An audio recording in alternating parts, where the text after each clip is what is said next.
Naoya Inoue is known to be a monster in any division he fights in, but it looks like someone might be waiting to destroy his legacy. Emanuel Navarrete has been taking the junior lightweight division by storm, becoming a 3-division world champion early in his career. Physically, Emanuel has a 2-inch height advantage and has been mowing down his competition in any weight class he fights in. Down goes De Vaca here in round 2 of his world title challenge. Could this be the monster slayer that will end Naoya Inoue's reign of terror in the boxing world? Getting away from you. Here goes. And how quickly things can change.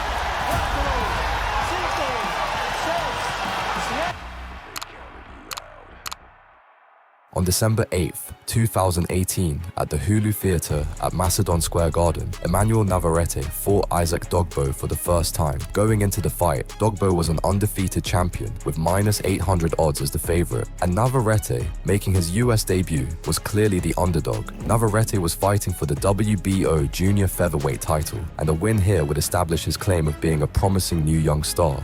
It's been a blessing. 3 knockouts out of 3 fights, and this is going to be the 4th knockout out of 4 fights. Right time, then he's come back in with his combinations. Navarrete is actually lunging forward when he throws. He's actually smothering his punches. Navarrete then comes in with an offensive surge here in the final minute of round number 1. Overhand right hand against the champion.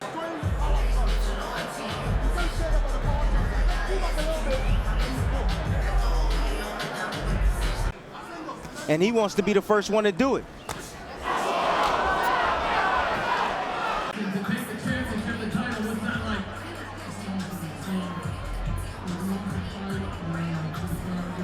Chopping down with the right hand after that exchange, trying to come in with that sweeping left hand against the shorter man. There's that uppercut, triples up that left hand.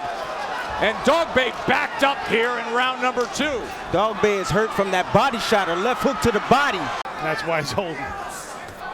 Now charging in, throws a right uppercut.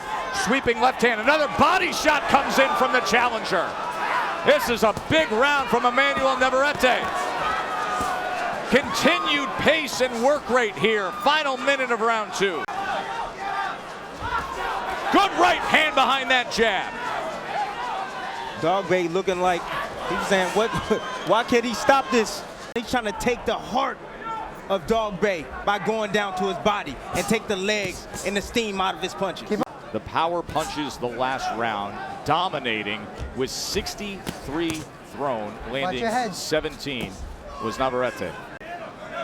Navarrete right now don't seem fazed by Dogbe's punching power. Wow, sweeping left hand from far away. Dogbe is hurt from that left. And again, a left hook comes in against the champion. Navarrete swinging for the fences here with a minute to go in round number 3, and twice he landed.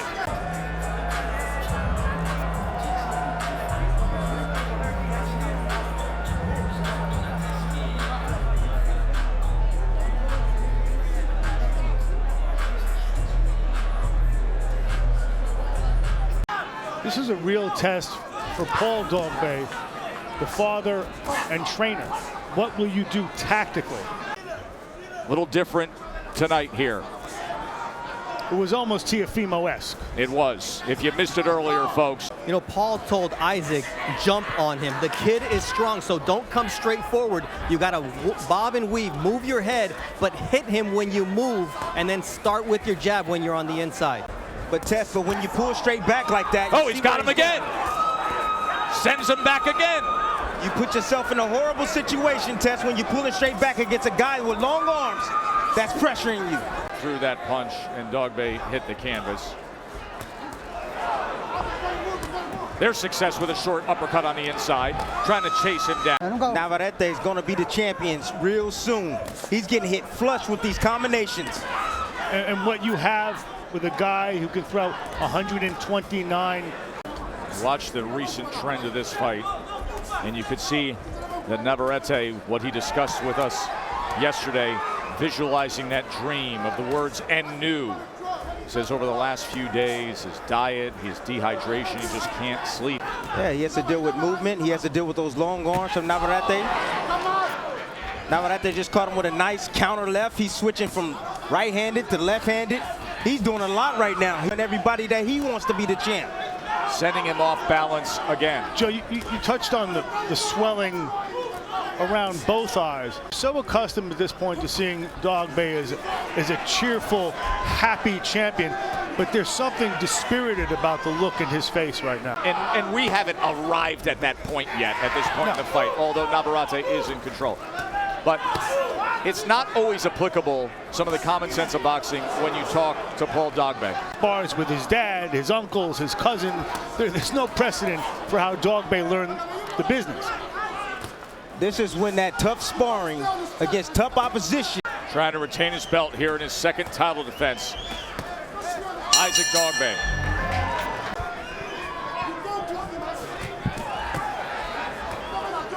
Oh, this is a good seesaw battle right now. Navarrete choosing to fight. Anytime Dogbe sits out there on the limb, no man's land, and don't do anything, doesn't move his head, Navarrete comes on strong with his combinations. Guys are just throwing some bombs. Our feet was a little tangled. Yeah, it was just off balance that time after that left hand. But he was hit with a shot. But he's bagging out right now. He's putting himself in a hard situation. Oh! Lunging left hand, and in that red corner, Dogbe slips down. Flip in his own corner. Yeah, Dogbe moving. He actually, his feet went out, and then he was hit with the left hook. The ice bucket, the water, the spray, and then his feet split awkwardly. He's buzzed by that shot. That left hook landed flush on his chin. He is buzzed by that shot right now. Dogbe. What goes around comes around. Is going on an offensive surge and coming after you. And I see a big uppercut for Navarrete. There's an opportunity for it right there, Timmy. There it is. Navarrete forcing him out with the pressure and the combination. Dogbe on the way out with these combinations. Tim, you pointed it out earlier. The challenger having a big finish here.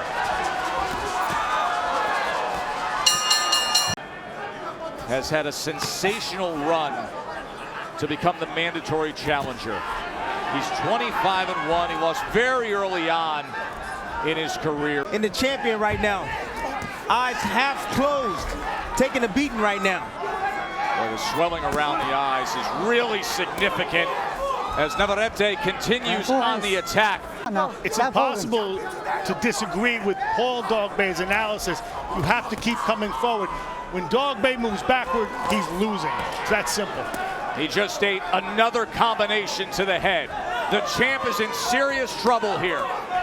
An uppercut lands from Navarrete. Four-punch combination that finished with a left to the body. Dogbe backed up.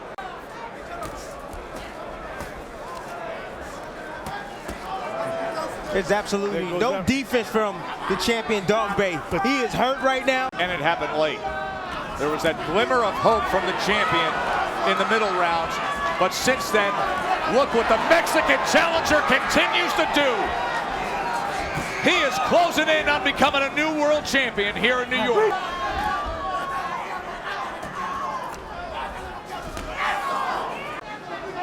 Of Isaac Dogbe. And Navarrete continues to pour it on here. Final 30 seconds. On May 11th, 2019, at the Tucson Convention Center in Tucson, Arizona, Navarrete looked to defend his new WBO title against the man he just took it from. Isaac Dogbe had just suffered his first professional loss to Navarrete, and many believed that this was a fluke. Navarrete looked to use his physical advantages to hold on to the belt, like his 5-inch height and reach advantage, which proved useful in his first bout with Dogbe. All I'll tell him is he should choose his words carefully. I was down, but I was not out, so he has to re-examine what he's saying. One of the things that was kind of alarming to me in the meetings when we asked Dogbe, how are you going to get inside? How are you going to do it? He kept saying, just fitness. I need to have my legs there. His legs looked a little wobbly right there. And again, big left hand from Navarrete.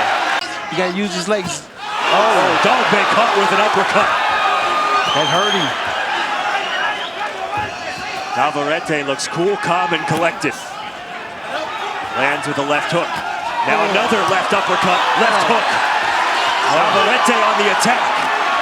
Second round as we take a look back at it, Bomac, if you were to draw up what the strategy is for Dogbe to get inside and connect with body punches, he did that, and yet Navarrete was still able to win the round, and convincingly. And Dogbe clipped with an uppercut, tripped over his own feet, and now getting pummeled to the body. Oh, good left hand by Dogbe on the inside, and another one as Navarrete pulls out. Navarrete with the overhand right, followed by the left. A left-handed uppercut. A right hook from Navarrete. Uppercut, right hook. Oh, he hurt him. Dogbe on the ropes. Navarrete with the uppercut goes to the body. Uppercut this time to the body. Straight across with the right hand as Navarrete continues to score. A counter punch with the right from Dogbe. Dogbe continuing to get pummeled.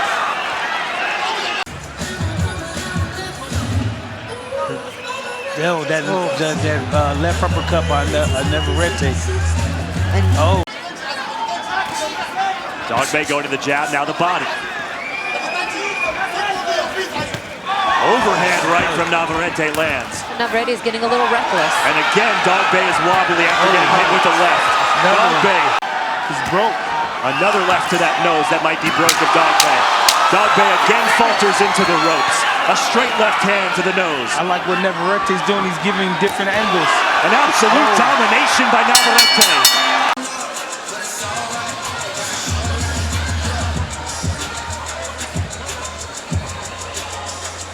Navarrete ain't breathing heavy or nothing. He's got his mouth shut. Very calm.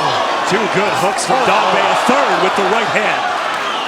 Dogbe with a little momentum here in the 5th round. Comes back with the left, now a right to the body.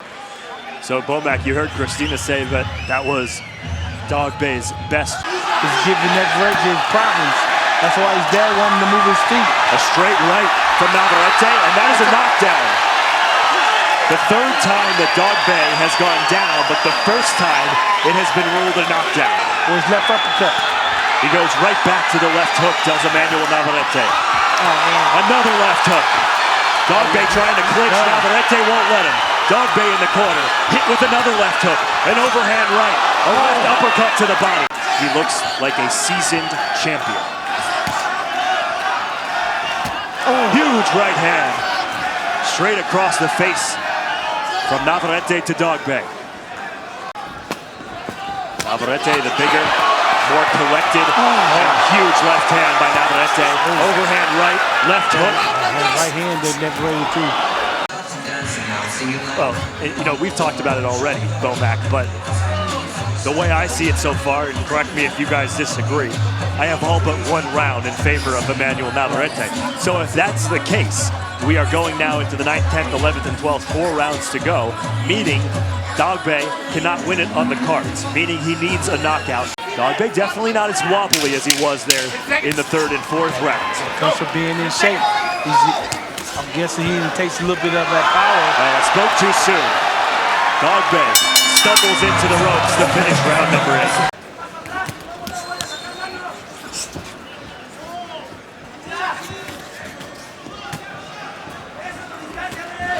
Straight right hand, lands flush. Navarrete charges, a big overhand right out of the clinch. Left uppercut. Dogbe is on his heels, nearly held up by the ropes. Navarrete with the right hook. Dogbe a counter right of his own. Big left, straight on the button by Navarrete. Huge left uppercut as Navarrete connects yet again. That has been the signature punch of this fight. 1.5 minutes to go in the final round of a dominating performance by Emanuel Navarrete. He hurt his, I think Navarrete hurt his right hand. Now Dogbe held up by the ropes, and Dogbe goes down for the 2nd time in this fight. He did hurt his right hand had been bothering him. Bothered him in the 1st fight, and he's shaking it out right now. Fortunately for him, there's 1 minute left in this fight. And Dogbe's corner throws in the towel. Emanuel Navarrete erases any doubt. TKO win in the 12th round. And that was the punch with the right hand that I think did it in terms of not only causing Paul Dogbe to step in and stop the fight, but also further probably injuring the right hand of Navarrete. But it was only a matter of time. I think that Dog-Bay's corner probably could have stopped this fight a little earlier than they did, but I know that they wanted their son. He wanted to give his son a chance, but Bomac, you said it, swallowing his pride, throwing the towel in, and still saving his son. Champion and saving his son's life. On February 22nd, 2020, at the MGM Grand Garden Arena in Las Vegas, Nevada, Navarrete took on Joe Santissima. This fight was on the undercard for the highly anticipated Deontay Wilder vs Tyson Fury rematch, which pulled in a huge audience and gained Navarrete even more exposure. This would be his 5th title defense in less than a year, as he hoped to hold on to his WBO junior featherweight title. At the time, he was considered to be one of boxing's most active and dominant boxers, considering most champions fought only twice a year. After this fight, Navarrete vacated his belt at 122 and moved up to the featherweight division with ambitions of taking on bigger and better opponents. Longtime trainer from there in Tuscaloosa, Alabama, JD's. That has been an unbreakable bond for years for Wilder. A body punch comes in from the champion Navarrete. Body punches he's been able to land 14%. That left hand hit the mark moments ago. It's hard to know what he's going to do. He shows you one thing and he does another. You think he's throwing the left, he throws the right. The next thing you know, you're in a shootout with him, and then he's back on the outside using his reach. I love what he's doing. I don't think he gets enough credit for his nuance, for his skill, and for his boxing IQ. Yeah, and he's throwing these punches at distance. You know, he's not going in real close to throw these uppercuts. He's throwing these uppercuts from far. And that's really a no-no in the boxing game when you're being taught. Usually guys come back with a good right hand after a guy throws an uppercut, but you know, it's not easy to hit Navarrete with a right hand.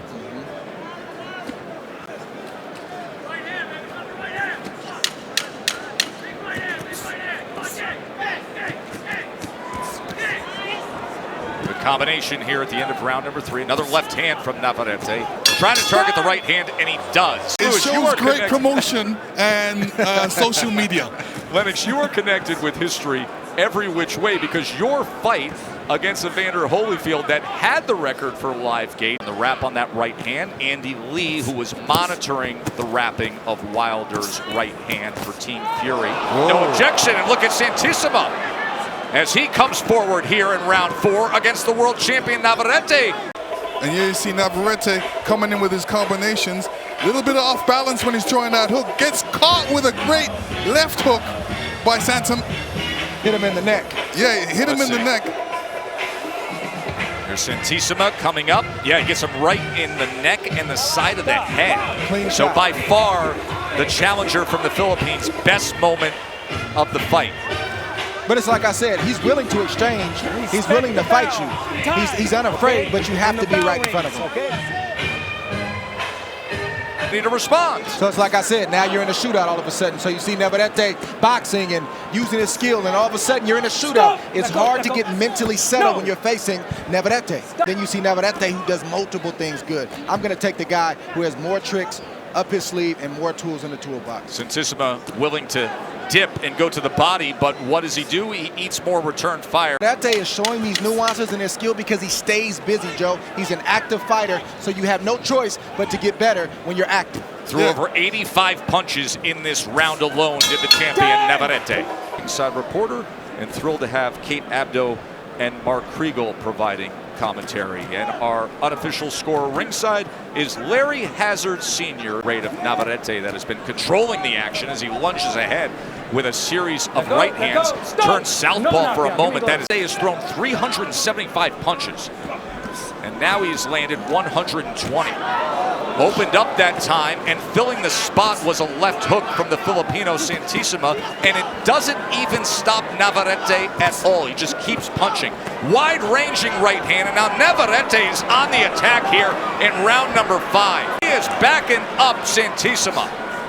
Navarrete clubbing, touching him time and again. Left uppercut, right uppercut, body shot comes in. Look for that left hook to the body. Santissima has taken the headshots pretty well, but the shot he hasn't taken well is the left hook to the liver from Navarrete. This is great work rate here of the volume punching attack and the aggression of Emanuel Navarrete. He is a fan-friendly fighter.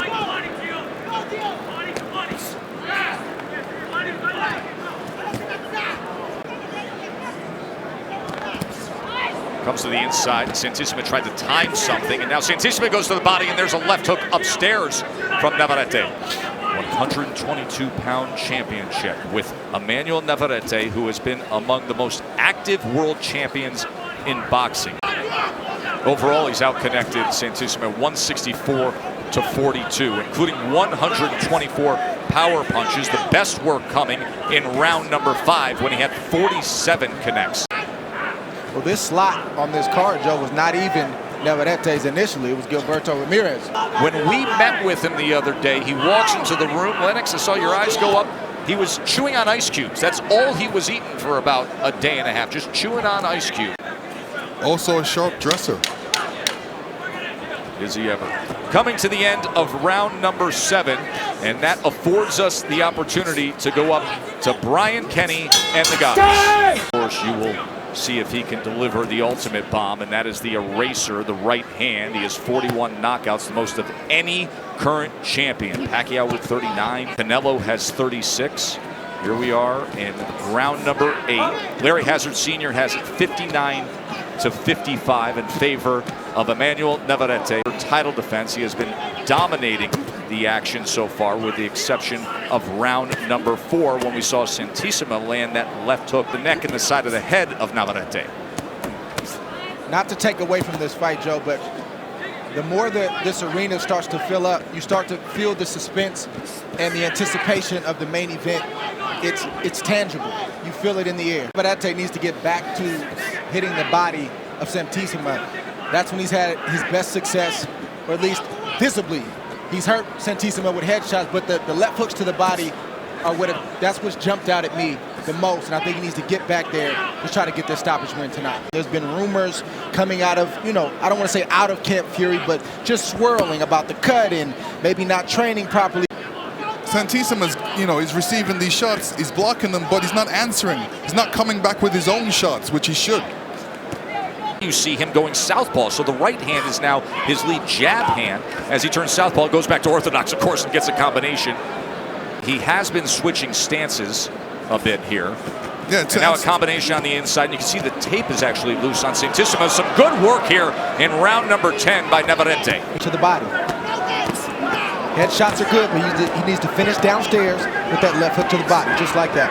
Look at this attack by Navarrete, and every so often Santissima is trying to place a punch between punches, but it has been a tidal wave of offense here in round number 10 all of a sudden from Navarrete. I say that because Santissima can take a good headshot. Sometimes guys can take it to the head all night long, but sometimes they can't take it to the body. The only shot that Santissima reacts from is the left hook to the liver. To fill a wrap loose, and again, I've never heard of this. I normally hear about a wrap being too tight, but either way, it's something that's not right. It's annoying.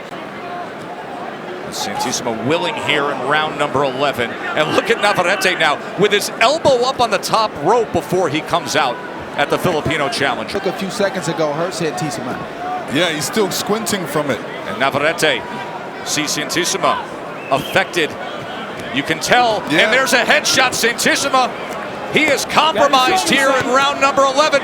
Navarrete on the charge, trying to place a short uppercut on the inside. Combination punching upstairs, uppercut, body shot to the left hand, runs to him to close the gap. Can he close the show here in style? Round number 11, trying to defend his title one more time. Santissima's so game. He actually ducked through the blue and white rope for a moment there. Strafing attack to the head, coming down and wrapping up as Santissima back from the Mexican world champion. And the referee is very close to the And now tying up so awkwardly that he throws Navarrete into that top rope. Clearly damaged is Santissima. Can Navarrete finish things off here in round number 11? Russell Morris giving it a look. There it is. TKO victory. Emanuel Navarrete. That's discouraging. That drains you. And then the end of the fight, Lennox. Yeah, Navarrete it's just a volume of punches. It turns out, Navarrete had to switch up his fighting style early in the bout as he actually injured his right thumb, which showed how he was able to adjust in the face of adversity. Emanuel Navarrete faced Christopher Pitufo Diaz at the Silver Spurs Arena in Kissimmee, Florida on April 24th, 2021. This would be Navarrete's first WBO featherweight world title defense since obtaining the belt 6 months earlier when he faced Ruben Villa. Not only that, but it also served as a huge fight in the intense rivalry between Mexican and Puerto Rican boxers. When he attacks you, it's when you least expect it. Three-punch combination finished with the left uppercut.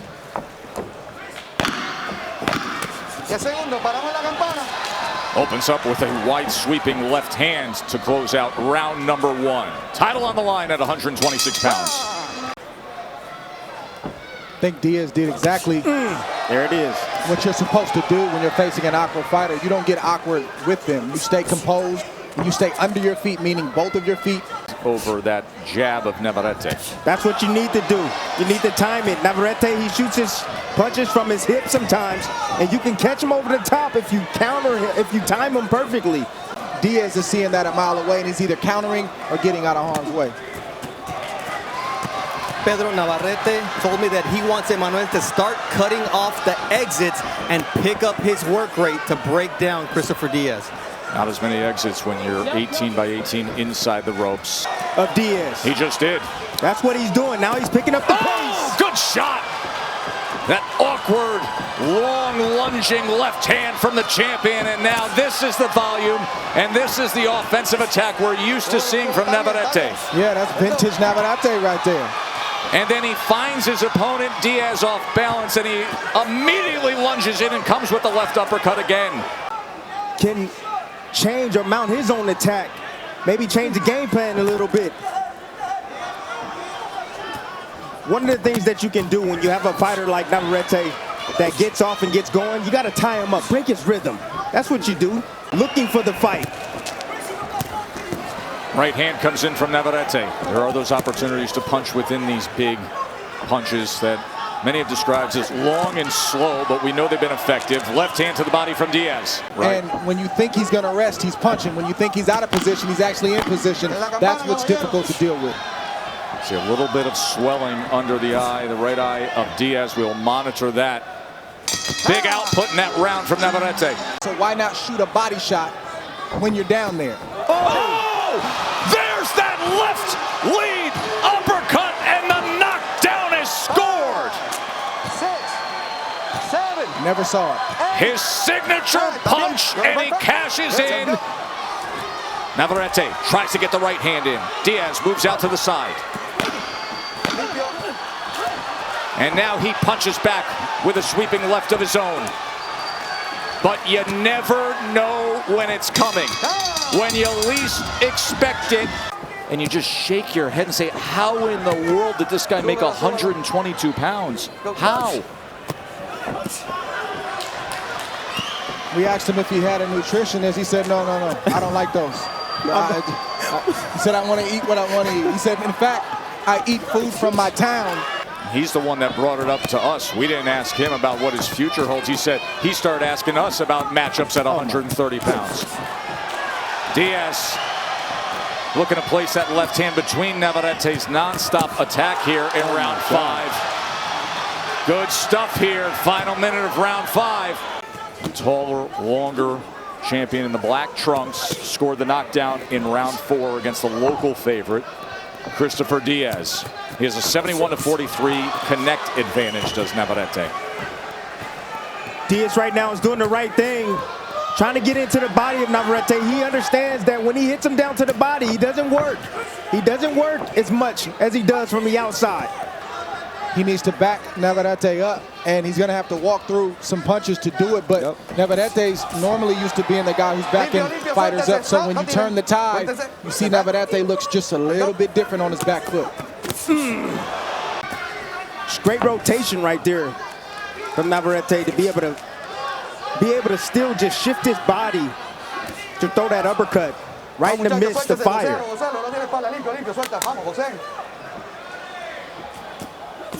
Look at that.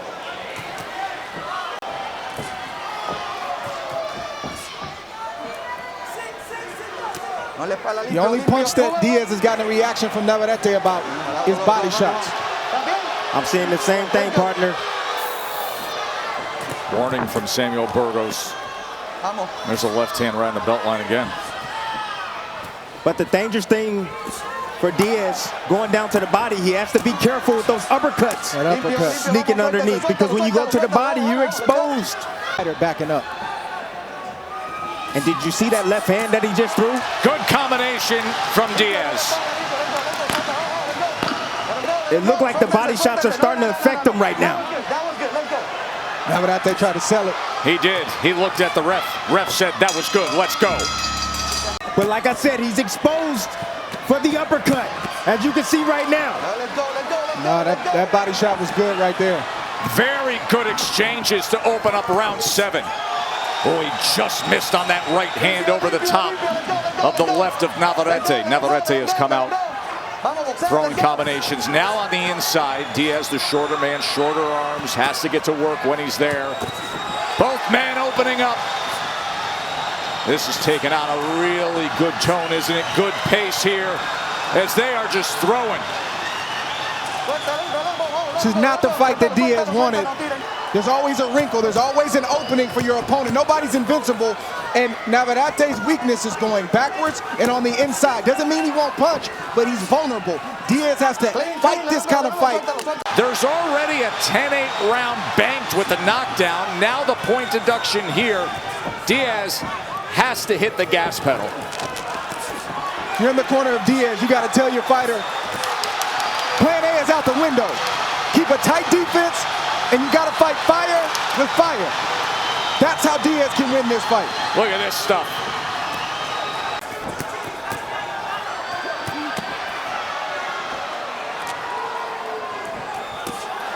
Here comes the answer. The answer's coming right now from Diaz.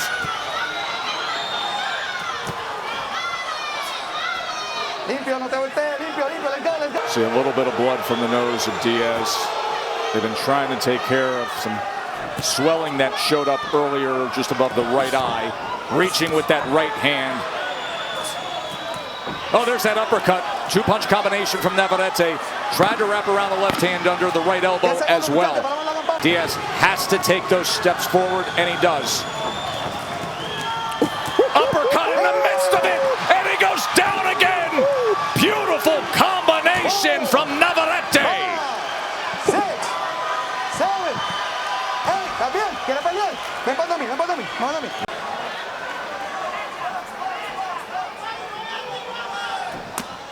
Oh, brutal shot right there. Such a thud. Uppercut comes in. Diaz is wrapping up. Straight back goes Diaz, and coming forward like a freight train comes Navarrete. Second knockdown scored of this 8th round. Bloodied, battered, damaged is Diaz. He got to fight. He's going for broke. Just fight. Throwing it all out there while taking extreme punishment. And I don't think it's a desire thing with Diaz. He doesn't have any answers. Oh my goodness. It's Look at this combination. Just doesn't have any answers. It's that offense, Dre. That's what it is. That offense. That's heavy leather right there. Throws himself off balance. Knocked himself down. Throws himself off balance. Got to keep an eye on that. Diaz with an opportunity and placed a right hand in the midst of those punches. He's got heart. You look at his face, and you look at what Mike Basil, the cut man, had to deal with after that 8th round. He doesn't know how to give up. That's not who he is. Look at him getting right into the furnace with a guy who has put this kind of damage on him. I have faith in you. There's no pain. There's no pain. There's no pain. As he's looking at that face filled with pain. And look at how Diaz responds. And look at how Navarrete is willing to dish more out. As Diaz is moving forward, lands a right hand. And he's got Navarrete against the ropes. And Navarrete says, we can do this all night long. 12th and final round, title on the line. Navarrete closing in on defending his title, and Diaz on wobbly legs. How much can you possibly take?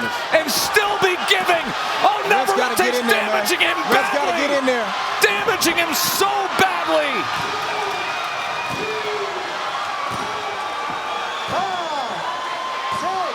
That's it, fellas. Gotta be it. You don't need to go anymore. That's it. He just ragdolled him. It's over. They're up on the apron. The fight is over. Unbelievable work by both guys, showing heart, will, going down to the end of this round.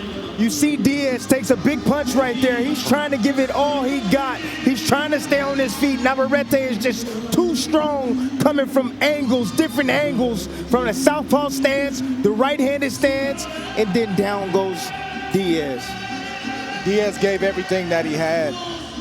You rarely see this in a boxing ring. You hear fighters talk about giving it everything they had. But until you put yourself in harm's way and risk getting knocked out or beat up, you haven't given everything that you have. Diaz did that. He came here to win a championship. Sometimes you don't leave with the championship.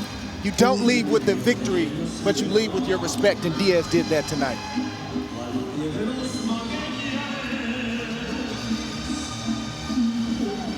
Not only did Navarrete manage to knock out his opponent with only seconds left in the fight, he showed that he could go the distance and still land power with ease. He also managed to land an impressive amount of punches with 241 power punches out of 257 total landed shots compared to Diaz's 171 power punches. On February 3rd, 2023, at the Desert Diamond Arena in Glendale, Arizona, Navarrete took on Liam Wilson. With a win over Wilson, he would take the vacant WBO junior lightweight title, and this would make him the 10th Mexican fighter in history to have world titles in 3 different weight classes. At this point in his career, Navarrete was a clear favorite going into the fight, but Wilson would prove to be a worthy adversary. Wilson was 8 of 33. Tries to catch him off balance. I don't know that there is an off balance with Navarrete ever, as he lands the right hand awkwardly and then sweeps with the right to the body on that exchange. But I'm not sure it looks too much different than any other time that we've seen it. Got him. Let's see the composure of Wilson. Let's see how he responds. He slips that time. Put his glove up there. Ooh, nice body work. It was a good left hand to the body from Wilson. Gains a bit of confidence and steps forward and comes with the left hook after it. And that's what he needs to do more of, Tess. He needs to let his hands go. Don't wait for this to happen. And Navarrete goes on the attack here to close out round number 2. Step back. No, don't punch. Come on. 10 seconds, guys. Stop at the bell. Comes with the right hand to the body, and you can see him regaining that offensive attack here in the closing moments of round 5. This game plan for Wilson right now is simple. Keep a tight defense. Keep your eyes open, because Navarrete is going to keep lunging at you and rip shots to the body and finish to the head. Good shot right there from Navarrete. Goodness, he follows straight in with that right to the body. He had Wilson all the momentum to land that shot, and it landed clean. Moving up in weight is not as easy as you think, people. It is not. Step back. Step back. One of the questions I have for Navarrete was, does his power, would it translate if it's 130 pounds? Right now, Liam is taking his shot very, very well. And can he take a punch from a real? Now it's up to Wilson to answer what Navarrete is doing right now. That's that off-rhythm stuff. Got caught in between punches right there again, but still keeps coming forward. 3-punch combination, landed to the head, went underneath with the left hand to the body, goes back to the body. He's hurting Wilson with those body shots. It's a good 6th round for Navarrete. Now you got to answer the question, do you really want it? I'm not going to mess with Wilson about that southpaw stance. Ooh. And then all of a sudden, Navarrete can hit the accelerator. Because he knows that's not a good offensive stance for Wilson, even though he landed that right hook a round ago. Wilson looking for that one-hitter quitter. He's looking for the left hook. He's sitting on it. There was a body shot in the mix there from Navarrete. What he knows to do. His offense is his defense. Blood coming from the nose of Liam Wilson. Much more pronounced now. Navarrete mixing in that body shot again. Wrapping around that elbow. And Navarrete getting after it here to close out round 7. Oh, we got a great one tonight, folks. sit back and enjoy. How about it? To be forged like steel.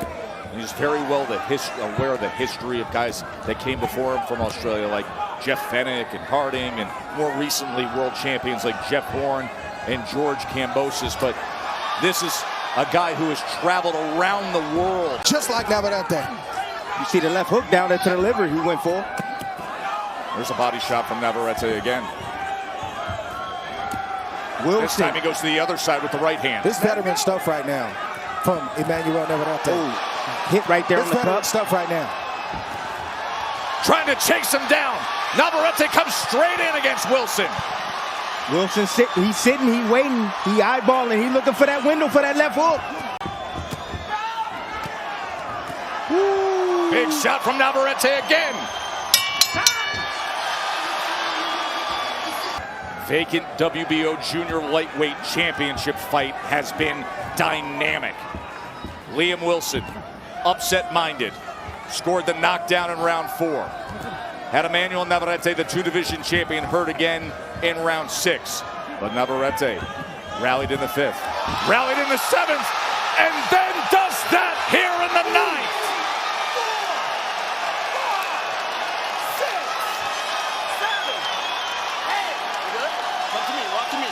Each man now with a knockdown scored, and will Navarrete, with all this time to work with, blood coming from his nose, taking big shots, headshot comes in again, another big one from Navarrete.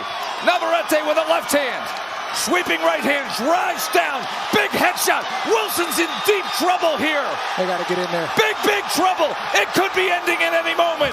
It's a lot of time left. He hasn't tied up once. He's got a shot with that left hook. Does he know how to tie up? And he knows it. He possesses the lottery ticket. Tie up. He stumbled back. Tie up, Wilson. Stumbled back. Tie up. They got to get in there. Headshots running down from Navarrete. Body shot mixed in. It is over. It is over. In an absolute thriller, Navarrete is a 3-division world champ. Wilson wasn't responding, and it was time for the referee to get in there, because this is when a fighter can get hurt, when they're not answering the call, they're not punching back, and they're physically drained, physically beat up, and they have nothing left to offer. Navarrete is one of the best finishers in boxing. Once he smells blood in the water, he's going to take you out. Not only did Wilson manage to give Navarrete his first professional knockdown, the fight ended in controversy as Wilson's corner claimed the ref gave Navarrete a long count thanks to him spitting out his mouthguard. I thought I won the fight in that sense because I think it was about a 20-second count. Review it. Either way, this fight would clearly set the path for Navarrete to gain major unification with a huge showdown against fellow Mexican star Oscar Valdez on August 12, 2023 at the Desert Diamond Arena in Glendale, Arizona. Navarrete got his chance to face fellow Mexican boxer Oscar Valdez. This fight was billed as a huge civil war against two of Mexico's biggest champions in the sport, and Valdez's name drew a huge crowd in the pay-per-view numbers. At the time, Emanuel was a 3-division champion, but Valdez was an opponent of a different pedigree than he'd faced previously. Both fighters saw this fight as a must-win situation, since Valdez was fighting to reclaim a world title after losing to Shakur Stevenson before this fight. Oh, two-punch combination. Navarrete's got Valdez hurt. Navarrete hurt Valdez here. Half a minute to go in. Getting caught out of position. You see him squat down right there in the right hand from Navarrete. Not only does he have a left hook, he has a right hand and an uppercut as well. But good shot. Navarrete just lets his hands fly. And when your opponent gets out of position, he follows up with his offense. He's dangerous with his assaults, especially getting his fighters out of position.